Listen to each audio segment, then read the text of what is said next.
संतोषी माता की जय। प्रिय भक्तजनों, आज हम इस वीडियो में संतोषी माता की व्रत कथा सुनेंगे। शुक्रवार के दिन माँ संतोषी का व्रत पूजन किया जाता है।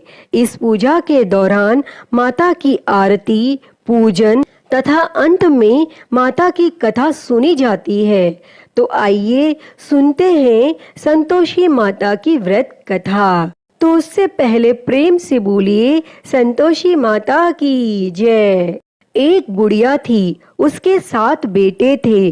6 कमाने वाले थे जबकि एक निकम्मा था। बुढ़िया 6 बेटों की रसोई बनाती, भोजन कराती और उनसे जो कुछ जूठन बचता वह 7वें को दे देती। एक दिन वह अपनी पत्नी से बोला, देखो मेरी माँ को मुझ पर कितना प्रेम है। तब वह बोली, क्यों नहीं, सबका जूठा जो तुमको खिलाती है। तब वह बोला, ऐसा नहीं हो सकता, मैं जब तक आंखों से न देख लूं नहीं मान सकता। तब बहू हंसकर बोली, देख लोगे तब तो मानोगे। और फिर कुछ दिनों बाद एक त्योहार आया। घर में 7 प्रकार के भोजन और चूरमे के लड्डू बने। तब वह जांचने को सिर दुखने का बहाना कर पतला वस्त्र सिर पर ओढ़े रसोई घर में सो गया। वह कपड़े में से सब देखता रहा। 6 भाई भोजन करने आए। उसने देखा माँ ने उनके लिए सुंदर आसन बिछा नाना प्रकार की रसोई परोसी और आग्रह करके उन्हें जिमाया, और यह सब वह देखता रहा। और जब 6 भाई भोजन करके उठे तब माँ ने उनकी जूठी थालियों में से लड्डू के टुकड़े उठाकर एक लड्डू बनाया और जूठन साफ कर बुढ़िया माँ ने उसे पुकारा, बेटा 6 भाई भोजन कर गए, अब तू ही बाकी है, उठ तू कब खाएगा। और वह कहने लगा, माँ मुझे भोजन नहीं करना, मैं अब परदेश जा रहा हूँ। माँ ने कहा, कल जाता हो तो आज चला जा। वह बोला, हाँ हाँ आज ही जा रहा हूँ। और यह कहकर वह घर से निकल गया। और चलते समय पत्नी की याद आ गई और वह गौशाला में उपले थाप रही थी। तब वहां जाकर वह बोला, हम जावे परदेश, आवेंगे कुछ काल, तुम रहियो संतोष से धर्म अपना पाल। तब वह बोली, जाओ पिया आनंद से रहो, हमारो सोच हटाए, राम भरोसे हम रहे, ईश्वर तुम्हें सहाय। 2 निशानी आपन देख धरू मैं धीर, सुधी मति हमारी बिसारियो, रखियो मन गंभीर। तब वह बोला, मेरे पास तो कुछ नहीं, यह अंगूठी है सो ले लो और अपनी कुछ निशानी मुझे दे दो। वह बोली, मेरे पास क्या है, यह गोबर भरा हाथ है। यह कहकर उसकी पीठ पर गोबर के हाथ की थाप मार दी और वह वहां से चल दिया। चलते चलते दूर देश पहुंचा और वहां पर एक साहूकार की दुकान थी। वहां जाकर वह कहने लगा, भाई मुझे नौकरी पर रख लो। तब साहूकार को भी जरूरत थी। वह बोला, रह जा। और तब उस लड़के ने पूछा, तनख्वाह क्या दोगे? साहूकार ने कहा, काम देखकर दाम मिलेंगे। तब उसे साहूकार की नौकरी मिली और वह सुबह 7 बजे से रात 10 बजे तक नौकरी करने लगा। और कुछ दिनों बाद दुकान का सारा लेन देन, हिसाब किताब, ग्राहकों को माल बेचना, सारा काम करने लगा। साहूकार के 7-8 नौकर थे, वे सब चक्कर खाने लगे। यह तो बहुत होशियार बन गया। तब सेठ ने भी इसका काम देखा और 3 महीने में ही उसे आधे मुनाफे का हिस्सेदार बना लिया और कुछ वर्ष में ही वह नामी सेठ बन गया और वह मालिक सारा कारोबार उस पर छोड़कर चला गया। और इधर उसकी पत्नी को सास ससुर दुख देने लगे। सारी गृहस्थी का काम करा के उसे लकड़ी लेने जंगल में भेजते। इस बीच घर के आटे से जो भूसी निकलती उसकी रोटी बनाकर रख दी जाती और फूटे नारियल की नारेली में पानी। एक दिन वह लकड़ी लेने जा रही थी। रास्ते में बहुत सी स्त्रियां संतोषी माता का व्रत करती दिखाई दी। वह वहां खड़ी होकर कथा सुनने लगी और पूछा कि बहनों, तुम किस देवता का व्रत करती हो और उसके करने से क्या फल मिलता है? यदि तुम इस व्रत का विधान मुझे समझा कर कहोगे तो मैं तुम्हारा बड़ा एहसान मानूंगी। तब उनमें से एक स्त्री बोली, सुनो, यह संतोषी माता का व्रत है। इसके करने से निर्धनता, दरिद्रता का नाश होता है और जो कुछ मन में कामना हो सब संतोषी माता की कृपा से पूरी होती है। तब उसने उससे व्रत की विधि पूछी। तब वह भक्तिन स्त्री बोली, 1.25 आने का गुड़ चना लेना, इच्छा हो तो 5.25 आने का लेना या 1.25 रुपए का भी सहूलियत के अनुसार लाना। बिना परेशानी और श्रद्धा वो प्रेम से जितना भी बन पड़े सब लेना। प्रत्येक शुक्रवार को निराहार रहकर कथा सुनना। इसके बीच क्रम टूटे नहीं, लगातार नियम पालन करना। सुनने वाला कोई न मिले तो घी का दीपक जला के उसके आगे या फिर जल के पात्र को सामने रखकर कथा कहना। और जब कार्य सिद्ध ना हो तो नियम का पालन करना। कार्य सिद्ध हो जाने पर व्रत का उद्यापन करना। और 3 मास में माता फल पूरा करती हैं। यदि किसी के ग्रह खोटे भी हों तो भी माता वर्ष भर में कार्य सिद्ध करती हैं और फल सिद्ध होने पर उद्यापन करना चाहिए, बीच में नहीं। उद्यापन में 2.5 सेर आटे का खाजा तथा इसी परिणाम से खीर तथा चने का साग करना। 8 लड़कों को भोजन कराना।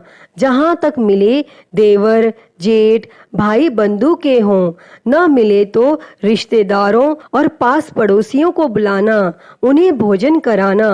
यथाशक्ति दक्षिणा दे माता का नियम पूरा करना और उस दिन घर में खटाई न खाना।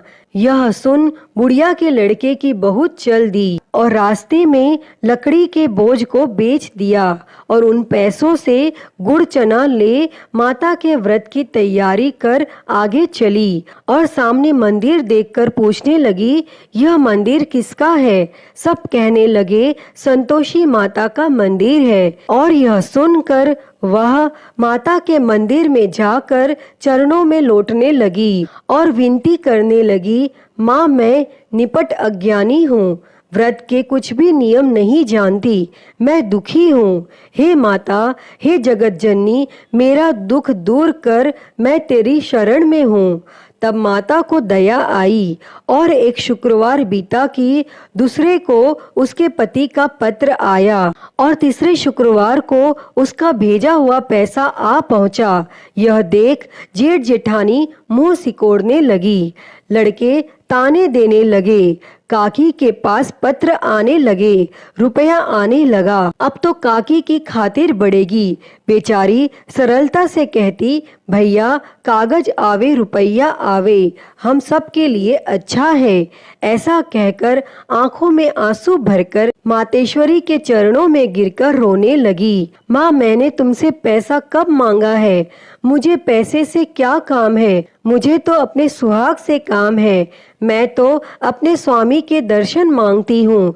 तब माता ने प्रसन्न होकर कहा, जा बेटी, तेरा स्वामी आएगा। यह सुनकर खुशी से बावली होकर घर में जा काम करने लगी। अब संतोषी माँ विचार करने लगी, इस भोली पुत्री को मैंने कह तो दिया कि तेरा पति आएगा, लेकिन कैसे? वह तो इसे स्वप्न में भी याद नहीं करता। उसे याद दिलाने को मुझे ही जाना पड़ेगा। और इस तरह संतोषी माता उस बुढ़िया के बेटे के पास जा स्वप्न में प्रकट होकर कहने लगी, साहूकार के बेटे सो रहा है या जागता है?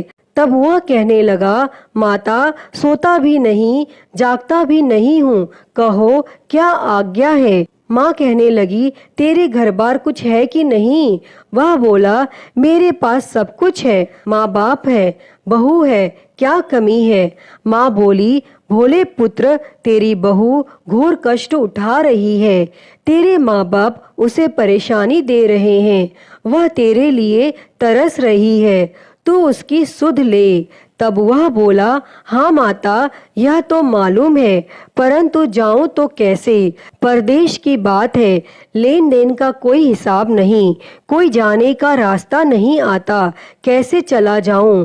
तब संतोषी माँ कहने लगी, मेरी बात मान, सवेरे नहा धोकर संतोषी माता का नाम ले, घी का दीपक जला, दंडवत कर और दुकान पर जा बैठ। देखते देखते सारा लेन देन चुक जाएगा, जमा का माल बिक जाएगा, सांझ होते होते धन का भारी ढेर लग जाएगा। अब वह माता की बात मानकर अगले दिन नहा धोकर संतोषी माता को दंडवत, घी का दीपक जला, दुकान पर जा बैठा। थोड़ी देर में देने वाले रुपया लाने लगे और लेने वाले हिसाब लेने लगे। कोठे में भरे सामान के खरीदार नकद दाम दे सौदा करने लगे। शाम तक धन का भारी ढेर लग गया। मन में माता का नाम ले, चमत्कार देख प्रसन्न हो घर ले जाने के वास्ते गहना, कपड़ा, सामान खरीदने लगा और वह काम से निपट तुरंत घर को रवाना हुआ।